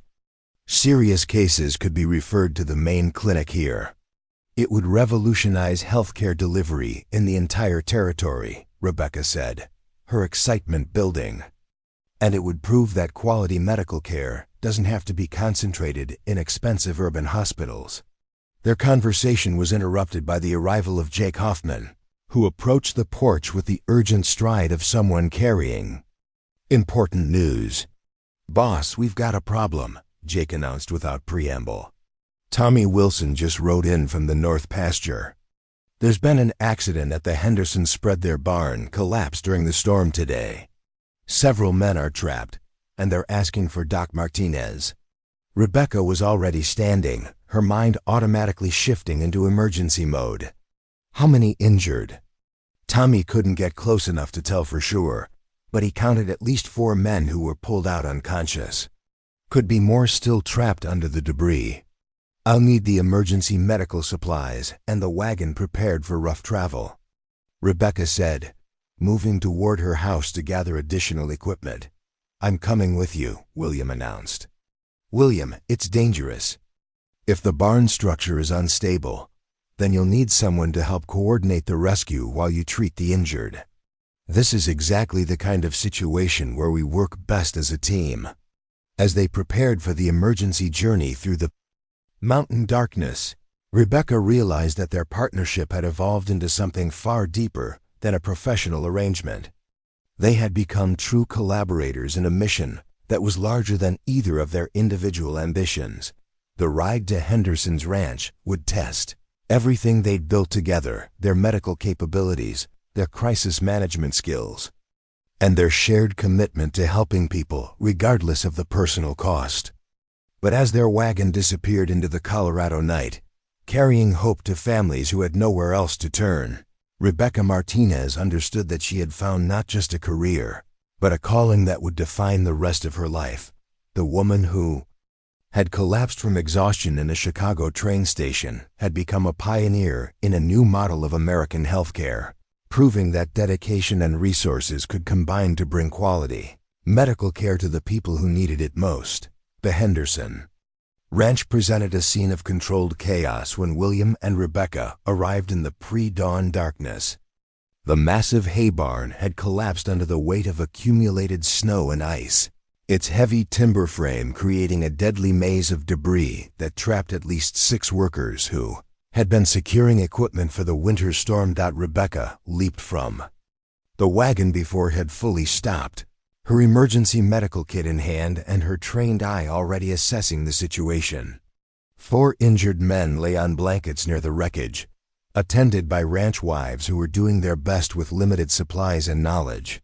In the uncertain light of lanterns and torches, she could see that at least 2 of the casualties were unconscious. "What's the situation?" She called to Ben Henderson, the ranch owner, who stood near the collapsed structure with blood streaming from a gash on his forehead. 6 men were inside when it came down, Henderson replied, his voice tight with stress. "We've pulled out 4. But Tommy Martinez and young Pete Collins are still trapped somewhere in the back section. We can hear Tommy calling for help, but we can't get to them safely." Rebecca's heart clenched at the mention of Tommy Martinez, Elena Rodriguez's brother, a 22-year-old cowboy who'd recently married and whose wife was expecting their first child. But she forced herself to focus on the immediate medical needs before her. "William, I need you to organize the rescue effort," she said, without looking away from the injured men. "I have to treat these 4 first, but we need to get to those trapped men as quickly as possible." "Already on it," William replied, moving toward a group of men who were standing uncertainly near the debris. His natural leadership qualities took over as he began coordinating a systematic approach to the rescue. Rebecca knelt beside the first casualty, a middle-aged ranch hand named Frank Sullivan, who was conscious but clearly in severe pain. A quick examination revealed what appeared to be several broken ribs and possible internal injuries from being struck by falling timber. "Frank, can you tell me where it hurts the most?" she asked while checking his pulse and breathing. "Chest and belly," Frank gasped. "Can't seem to catch my breath proper." Rebecca's hands moved with practiced efficiency, palpating his abdomen and listening to his breathing. The signs pointed to internal bleeding, a life-threatening condition that required immediate attention. In a fully equipped hospital, Frank would need surgery within hours. Here, in the middle of nowhere with only basic supplies, she would have to stabilize him and hope he could survive the journey to Denver. "Mrs. Henderson," Rebecca called to Ben's wife, who was hovering nearby with obvious anxiety. "I need you to help me position Frank to make his breathing easier. We're going to have to move him very carefully." As she worked to stabilize Frank, Rebecca kept one ear tuned to the sounds from the collapsed barn. She could hear William's voice directing the rescue effort with calm authority, organizing the workers into teams and ensuring they didn't take dangerous risks that would create more casualties. "We need to shore up this section before we can get deeper into the debris," William was saying. "Jake, take 3 men and get some of those support beams from the equipment shed. Tom, your team starts clearing from this angle, but nobody goes under anything that isn't properly braced." The second casualty was Pete Wilson, a young cowboy who'd suffered a severe leg fracture when a beam had pinned him against the barn wall. The bone was clearly broken, but Rebecca was relieved to see that it was a clean break without the complications of bone fragments or severe tissue damage. "Pete, I'm going to set your leg," she told him as she prepared splinting materials. "It's going to hurt, but once it's properly aligned, the pain will decrease significantly." "Doc, is it bad?" Pete asked through gritted teeth. "It's broken, but it's the kind of break that heals completely if it's treated properly," Rebecca assured him. "You'll be back to normal in a few months." As she worked, Rebecca found herself thinking about the contrast between this emergency and the medical crises she'd handled in Chicago hospitals. There, she would have been one small part of a large medical team, following protocols established by others and limited by bureaucratic constraints. Here, she was the sole medical authority, making life and death decisions with confidence. Born of experience and necessity, the third casualty required immediate attention for what appeared to be a concussion.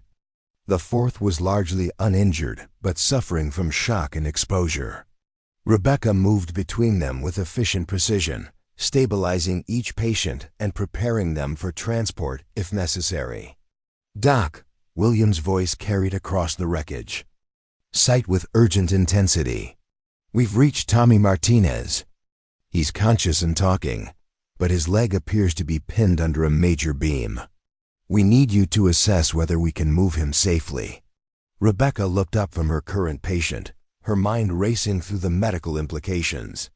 Moving someone with a possible spinal injury or severe fracture could cause permanent damage, but leaving him trapped could be equally dangerous if the structure shifted further. "Give me 2 minutes to finish here," she called back.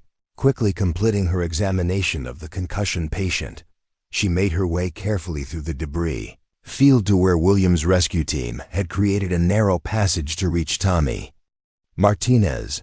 The young cowboy was wedged in a small space between fallen beams, conscious but obviously in severe pain. "Tommy, can you tell me exactly where you're hurt?" Rebecca asked as she squeezed through the opening to reach him. "My right leg, Doc. It's pinned under this beam, and I can't feel much below the knee," Tommy replied, his voice strained but steady. Rebecca's heart sank. Loss of sensation below the injury site could indicate nerve damage or compromised blood flow. Either condition could result in permanent disability or amputation if not addressed quickly. "Can you wiggle your toes on your right foot?"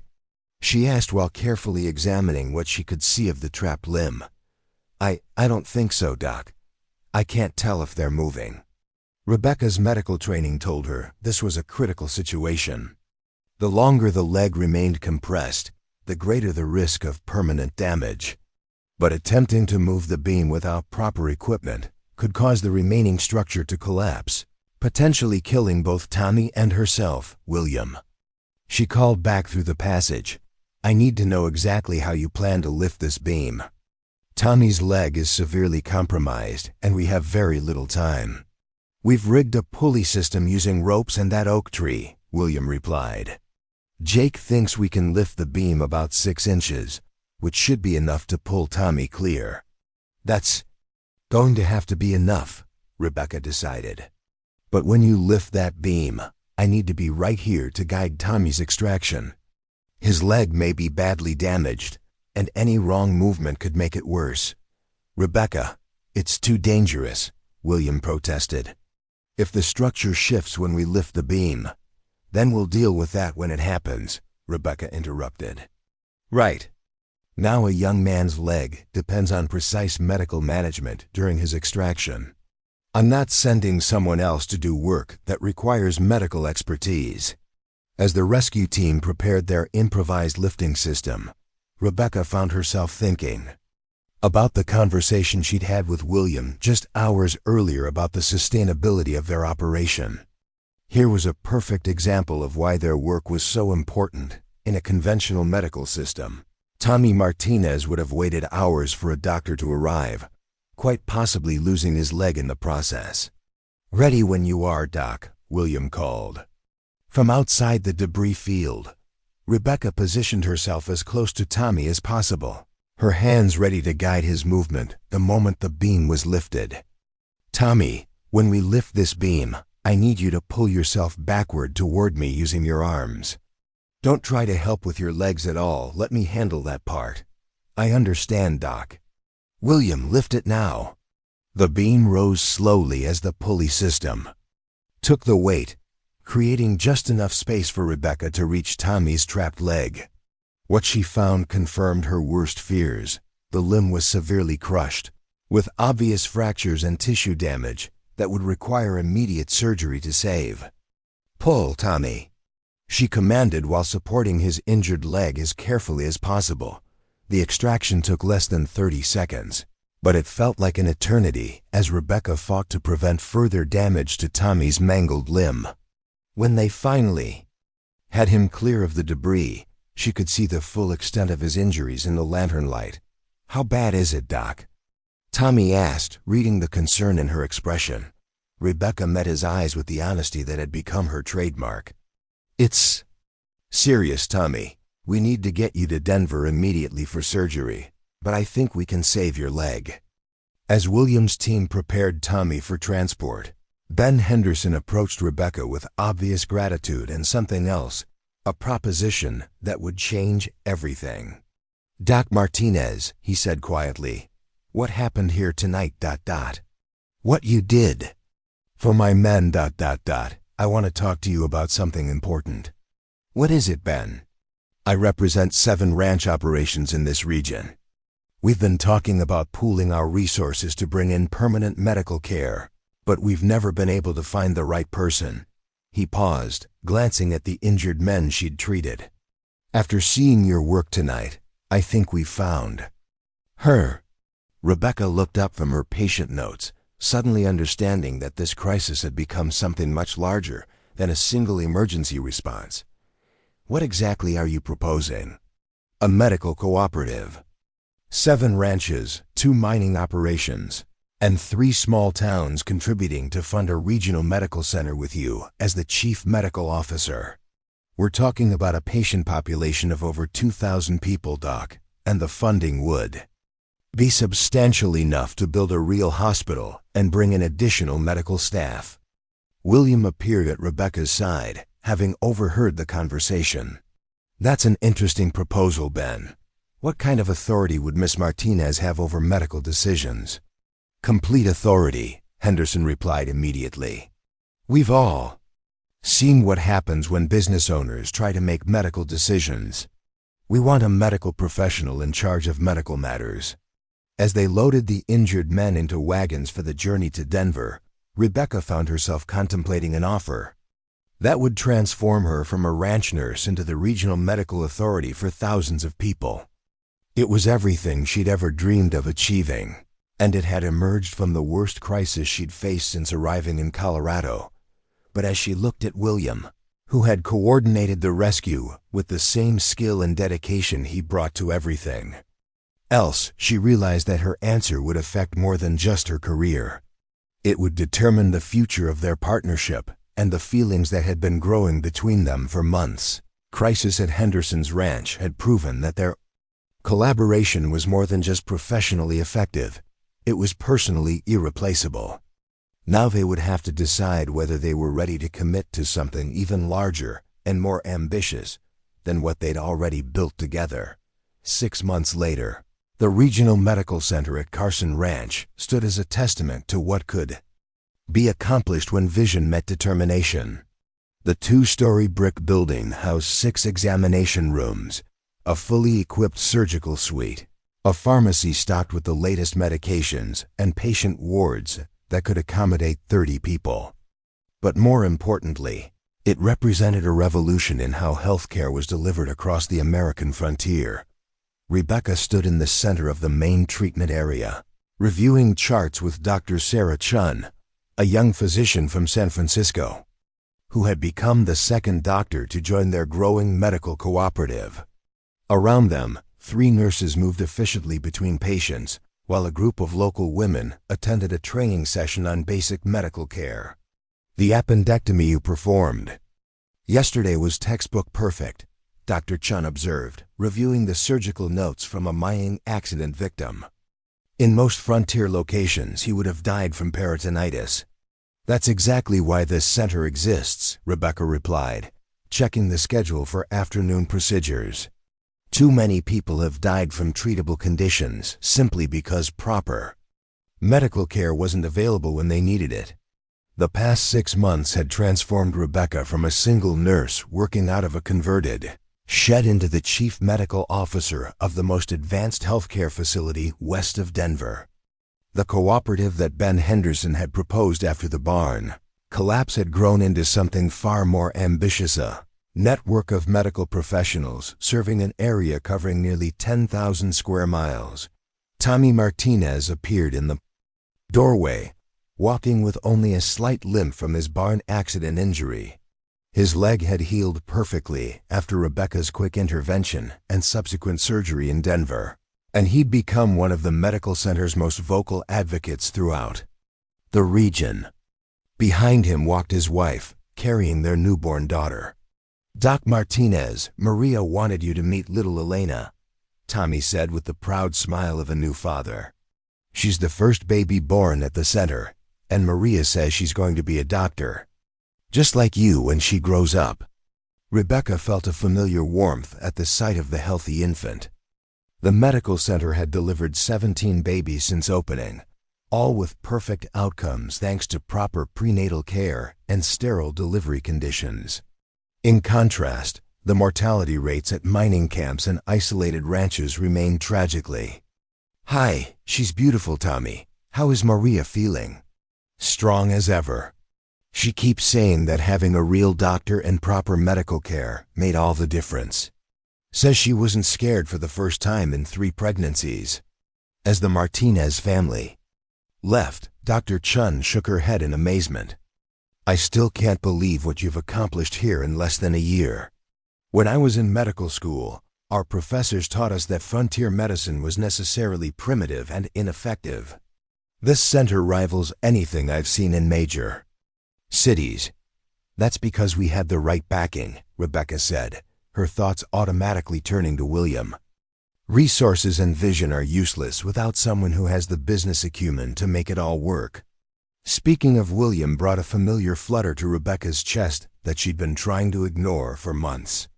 Their partnership had grown increasingly close as the medical center developed, but their relationship remained professionally focused despite the undercurrent of attraction that neither seemed willing to acknowledge directly.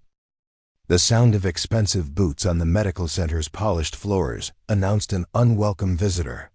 Rebecca turned to see Marcus Harrison, striding into the facility with the confident bearing of someone accustomed to going wherever he pleased. He was impeccably dressed as always, but his expression carried a calculating coldness that immediately put Rebecca on guard. "Miss Martinez," Harrison said with a smile that didn't reach his eyes, "what an impressive facility you've built here. Quite the upgrade from that converted shed you started in." "Mr. Harrison," Rebecca replied coolly, "what brings you to our medical center?" "Curiosity primarily," Harrison said, his gaze sweeping over the facility with obvious assessment. "I wanted to see firsthand what all the talk has been about. Quite remarkable what unlimited funding can accomplish." Dr. Chun excused herself tactfully, sensing the tension in the conversation. Rebecca remained where she was, her posture straightening into the defensive stance she'd learned during her years dealing with difficult hospital administrators. "I understand you've been treating workers from my mining operations," Harrison continued, his tone deceptively casual. "I treat anyone who needs medical care," Rebecca replied. "That's what medical professionals do. How admirable. And I'm sure Mr. Carson appreciates having such a dedicated partner in his humanitarian efforts." The way Harrison emphasized the word partner carried implications that made Rebecca's cheeks flush with anger. "My professional relationship with Mr. Carson is exactly that, professional." "Of course," Harrison said smoothly. "Though I must say, the financial arrangement you've negotiated is quite generous. A fully funded medical facility, complete autonomy over operations, and I hear the salary is quite substantial." "My compensation is appropriate for the services I provide," Rebecca said firmly. "Indeed, which brings me to the reason for my visit." Harrison's expression grew more serious. "I'm prepared to offer you something significantly more attractive than your current arrangement." Rebecca stared at him, certain she'd misheard. "I beg your pardon?" "I'm offering you the position of Chief Medical Officer for all Harrison Industries operations throughout Colorado and New Mexico. 12 mining facilities, 6 ranching operations, and various other enterprises. We're talking about a patient Population of over 5,000 people, Miss Martinez. The salary would be triple what Carson is paying you, plus equity participation in the company's profits. The scope of the offer was staggering, but Rebecca's instincts immediately warned her that Harrison's generosity would come with significant strings attached. What would such a position entail? She asked carefully. You'd oversee medical operations at all facilities, establish treatment protocols, hire and train medical staff. Basically, you'd do for my entire organization what you've done here at Carson Ranch, but on a scale that would make you one of the most influential medical professionals in the Western Territories. And my authority over medical decisions? Harrison's smile became more predatory. Well, naturally there would be some coordination with operational management. Medical decisions that affect productivity or costs would need approval through proper channels. We can't have medical expenses spiraling out of control in the name of idealistic healthcare goals. You mean you'd want to overrule medical judgment when it conflicts with profit margins? I mean there would be appropriate oversight to ensure that medical expenses remain within reasonable bounds. Miss Martinez, you're a skilled medical professional, but you lack experience in the business realities of industrial operations. Rebecca felt a surge of disgust at Harrison's transparent attempt to control medical care for financial purposes. Mr. Harrison, I'm not interested in any position that would compromise my medical ethics or limit my ability to provide the best possible care to patients. That's rather idealistic, don't you think? In the real world, all medical decisions involve economic considerations. What you've accomplished here at Carson Ranch is impressive, but it's also financially unsustainable in the long term. What do you mean? Harrison moved closer, his voice taking on the confident tone of someone delivering unwelcome but necessary truth. I mean that operating a medical facility of this caliber costs far more than it generates in revenue. Carson may be wealthy, but he's not infinitely wealthy. Eventually, economic reality will force him to make difficult choices about his priorities. The implication was clear. Harrison was suggesting that William would eventually abandon the medical center when the costs became too burdensome. But Rebecca knew William well enough to recognize the absurdity of such a suggestion. Furthermore, Harrison continued, Carson's business model is creating unrealistic expectations throughout the territory. Other employers are being pressured to provide similar medical benefits, which is driving up labor costs across all industries.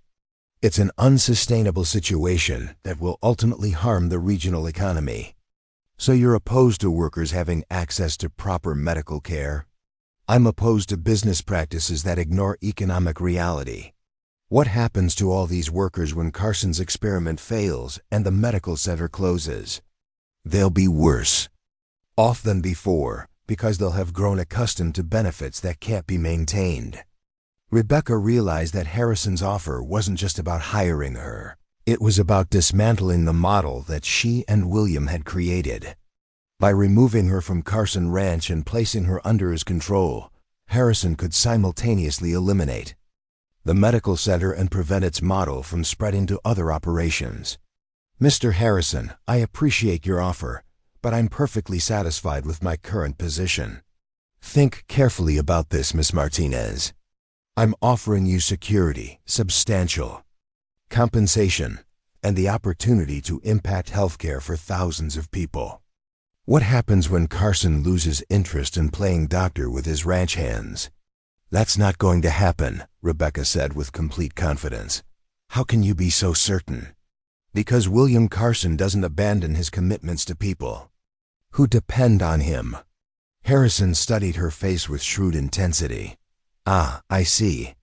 This isn't just about professional loyalty, is it? You've developed feelings for your employer. Rebecca felt her cheeks burn with embarrassment and anger. My personal feelings are none of your concern. Actually, they're very much my concern if they're affecting your judgment about important career decisions. Harrison leaned closer, his voice dropping to a confidential tone. Miss Martinez, men like William Carson don't marry women like you. They marry within their social class, women who can advance their business interests and social standing. You're useful to him now, but don't mistake professional appreciation for personal commitment. The words hit Rebecca like physical blows, not because she believed them, but because they voiced the insecurities she'd been fighting for months. Could someone of William's wealth and social position seriously consider a future with a nurse? From a working-class background? Carson's interest in you is professional, nothing more, Harrison pressed. He sees you as a skilled employee who advances his business reputation. When he decides to marry, it will be to someone who can bring him social connections and political influence, not a working-class nurse who happened to collapse at the right train station. I think this conversation is over, Rebecca said firmly, though Harrison's words had shaken her more than she wanted to admit. Think about my offer, Harrison said as he prepared to leave. When reality sets in, you'll realize that practical considerations must outweigh romantic fantasies. I'll give you 1 week to consider the proposition. After that, the opportunity will no longer be available. After Harrison left, Rebecca found herself shaken by the encounter in ways she hadn't expected. Not because she was tempted by his offer, but because his words had forced her to confront feelings she'd been avoiding for months. She was in love with William Carson. The realization should have been liberating, but instead it filled her with uncertainty. Harrison might be wrong about William's character, but he wasn't wrong about the social realities of their situation. William moved in circles where marriage was often as much about business alliances as personal affection. Could someone of his background seriously consider marrying a nurse from a working-class Mexican family? Her brooding was interrupted by the arrival of William himself, who appeared in the medical center with the urgent stride she'd learned to associate with important news.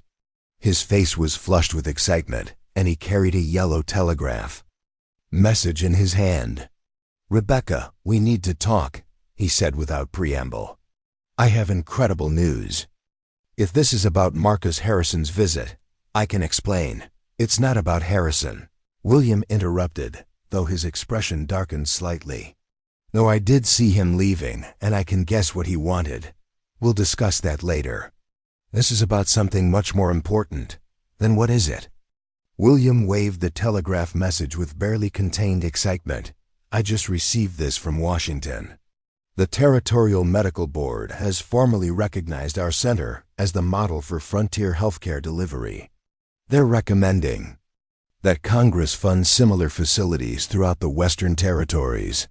Rebecca stared at him, struggling to process the magnitude of what he was telling her. "They want to replicate what we've built here, exactly. And they want you to oversee the entire program. You'd be appointed as the first director of Frontier Medical Services, with authority to establish medical centers throughout the Western Territories. Rebecca, we're talking about transforming healthcare for hundreds of thousands of people."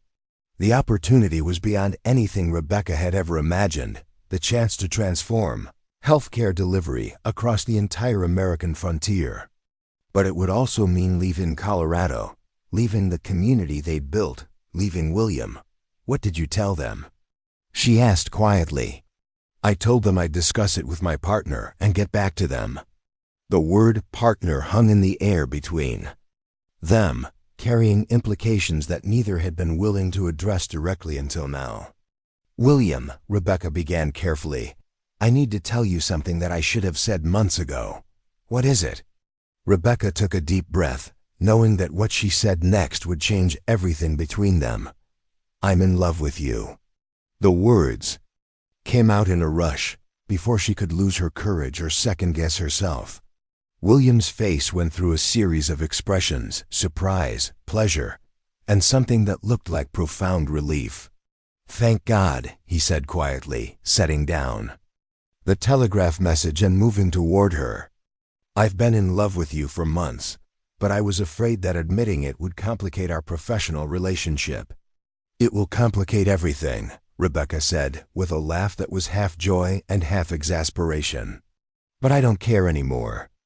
Harrison made me realize that I'd rather have a complicated life with you than a simple life without you." William crossed the room in 3 strides and took her hands in his. "Rebecca Martinez, will you marry me? Are you proposing to me in the middle of a medical facility?" "I'm proposing to you in the place we built together, surrounded by everything we've accomplished as partners," William corrected. "It seems like the perfect location to ask if you'll be my partner in everything else as well." Rebecca looked around at the medical center that had become the heart of their shared mission, at the evidence of what they could accomplish when their skills and vision combined. "Yes," she said simply. "Yes, I'll marry you." Their engagement was announced the following week, creating celebration throughout the region, but also generating controversy that reached far beyond Colorado. The marriage of a millionaire rancher to a working-class nurse challenged social conventions and drew criticism from some quarters, but it also inspired countless people who saw in their union proof that American society was truly changing. Wedding took place 3 months later in the valley where Carson Ranch spread across the Colorado high country. The ceremony was attended by over 400 people whose lives had been touched by their medical work ranch families, miners, small-town residents, fellow medical professionals, and dignitaries from Washington who had come to see what they'd built together. Dr. Sarah Chun served as maid of honor, while Jake Hoffman stood as William's best man. Tommy Martinez, fully recovered from his injuries, provided music with a guitar that had belonged to his grandfather. But perhaps the most meaningful moment came when Maria Rodriguez, the elderly woman whose hypertension had been Rebecca's first successful case at the ranch, stood to offer a blessing in Spanish that brought tears to everyone's eyes. She says, Elena Rodriguez translated for the guests who didn't speak Spanish, "That love which grows from service to others is love that will last forever, and that 2 hearts united in purpose can heal more than medicine ever could."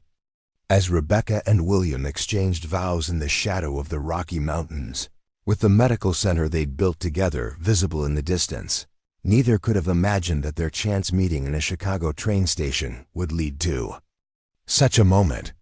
The freezing nurse who had collapsed from exhaustion had found not just a career, but a calling and a love that would define the rest of her life.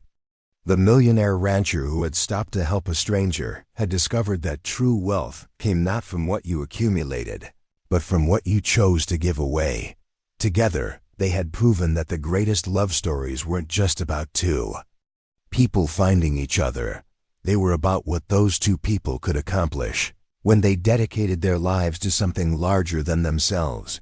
The territorial medical network that emerged from their partnership eventually served over 50,000 people across 5 territories. Rebecca became the first woman to receive an honorary medical degree from Harvard University and was appointed as the first female Surgeon General of the United States. William revolutionized business practices throughout the American West, proving that ethical treatment of workers was not only morally superior, but economically advantageous. But their greatest achievement remained the proof that love which began in service and grew through partnership could indeed spark a story for the ages, one that would inspire generations of Americans to believe that the most powerful force in the world was 2 people working together to make the world a better place. Their love story had begun with a collapse in a train station and became a foundation strong enough to support the dreams of thousands of people who had never dared hope that someone might care enough to heal their pain and honor their dignity. In the end, it wasn't just a love story for the ages. It was a love story that helped create the age of modern American healthcare, built on the revolutionary idea that quality medical care should be available to everyone, regardless of their ability to pay or their position in society. And it all started when a millionaire rancher chose kindness over indifference, and a dedicated nurse chose trust over fear, proving that sometimes the most important journey is the one you never planned to take. Up next, you've got 2 more standout stories right on your screen. If this one hit the mark, you won't want to pass these up. Just click and check them out. And don't forget to like, subscribe, and turn on the notification bell so you don't miss any upload from us.